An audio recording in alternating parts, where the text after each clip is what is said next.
आत्ताच झालेल्या निवडणुकीच्या काळामध्ये मतदान घेण्यासाठी अधिकाऱ्यांना ट्रेनिंग देताना एक तलाठी महिलेला एका कृषी कर्मचाऱ्याने कर्जतच्या कृषी कर्मचाऱ्याने महिलेंना फोन करून व्हॉट्सॲपवर मेसेज करून त्रास देणारा एक कर्जत तालुक्यातील कृषी विभागातील काम करणारा एक कर्मचारी आहे। तर या मॅटरमध्ये मला 5-7 दिवस झाले बरेच लोकांचे फोन आले, काका तुम्हाला हे मॅटर माहीत आहे का? मी म्हणलं मला काय माहीत नाही, तरीसुद्धा मी याची बरीच माहिती काढली आहे। निवडणुकीच्या काळात गोंधळ घातल्यामुळे चांगली चर्चा झाली होती, त्याच्यामुळे मला बरेच फोन आले आणि एक महिला तलाठी यांना त्रास देणारा कृषी विभागातील कर्मचारी कोण याचा तपास थोडा लागला आहे, परंतु जास्त तपास लागला नाही। कोणाला काही माहिती असल्यास मला फोन करा आणि माझा नंबर घ्या 94 20 34 37 09। कोणाला काही या विषयावर माहिती असल्यास मला फोन करा, याचा पूर्ण बंदोबस्त मी करतो।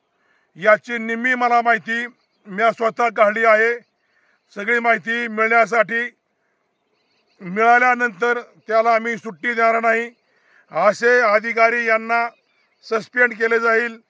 सरकारने तुम्हाला शेतकऱ्यांची गोरगरिबांची कामं करण्यासाठी तुम्हाला सरकारने कामाला ठेवले आहे, पण तुम्ही अजिबात असं तुमच्या जर डोक्यात आलं तर तुम्ही गोरगरीब शेतकरी काय कामं करू शकतात।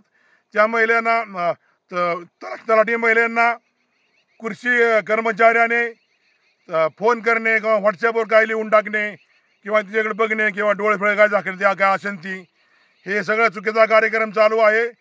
त्याच्यामुळे मी कर्जत तालुक्यातील सर्व अधिकारी शेतकरी गोरगरीब ज्याला याची माहिती असेल त्याने मला पूर्ण माहिती द्या।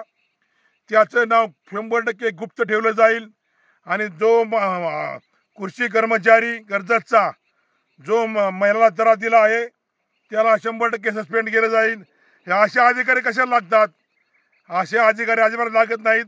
उलट मी महिला अधिकारी इतर सर्व अधिकारी शेतकऱ्यांची गोरगरिबांची कामं होण्यासाठी मी सर्वांना सहकार्य करतो। इथून मागं केलं आहे आणि इथून पुढे मी सहकार्य करणार। मी कुठलाच महिला त्रास नाही, अधिकाऱ्यांना त्रास नाही, मी त्रास देतो, पण ह्या शेतकऱ्याचं काम का होत नाही? मला काम करून पाहिजे एवढाच माझा अधिकाराचा त्रास असतो। आपले खंडीत चालत नाही, कोणाला पैसे मागत नाही, त्याविषयी अजिबात काही नाही। त्याच्यामुळे मला ह्या अधिकाऱ्याची सर्व माहिती द्या, याला सस्पेंड केले जाईल आणि इथून पुढे कुठल्याच महिलेला कुठल्याच महिलेला कृषी कर्मचारी किंवा अजून कुठे इतर अधिकाऱ्यांकडून त्रास होऊ दिला जाणार नाही, याची मला सर्व माहिती मिळाली असती। पण मस्के साहेब नेमके 1 महिना झाला, महिन्यापासून 15 झालं, कुठं जळगावला कुठं बदलून गेले आहेत। त्यांना मी फोन केला होता, ते म्हणले काका मला काही माहीत नाही, त्याच्यामुळे त्यांच्याकडून मला काही माहिती मिळू शकली नाही। त्या इथं असते तर मला सगळी माहिती मिळाली असती। त्याच्यामुळे मी कर्जतच्या कृषी कर्मचाऱ्याला विनंती नाही करणार, अशा मूर्ख यांना विनंती काही करायचं कारण नाही। तुला सांगतो आता जे कोण असेल ते मला काही माहीत नाही, ज्या वेळेस माहीत होईल त्याला 100% सस्पेंड केलं जाईल, एवढा मी शब्द देतो। आणि अधिकारी महिलांनी अजिबात घाबरून जाऊ नका, काय अडचण मला फोन करा, पण मला सगळी माहिती द्या।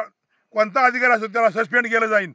एक तर या अशा अधिकाऱ्यांनी असं महिला त्रास दिल्यानंतर महिला काम करू शकत नाही आणि तो अधिकारी काय काम करू शकत नाही, त्याच्यासारखे डोक्यात महिलाच राहणार। असं कुठं मेसेज कर, कुठं फोन कर, व्हिडिओ करते व्हॉट्सॲपला काय टाक, असंच चालतं यांचं। पण हे मला पूर्ण माहिती द्या, अधिकारी सस्पेंड करतो सर्वच अधिकाऱ्यांनो। आता सर्व अधिकाऱ्याचं काही मनाचं कारण नाही, फक्त कृषी कर्मचाऱ्यांना अधिकाऱ्यांनो जरा नीट वागा। तुम्हाला नोकरी करायची असली जरा नीट वागा, नीट काम करा, नाही तर सस्पेंड झाले तुम्हाला माहीत व्हायचे नाही। तुम्हाला 10 मिनिट सस्पेंड करू शकतो, नुसतं कृषी मंत्र्याला फोन केला तुम्ही सस्पेंड, असं काय होऊ देऊ नका। मला तुमच्या परपंचीची काळजी आहे, त्या महिलांच्या परपंचीची काळजी आहे। असं मूर्खासारखं वागू नका।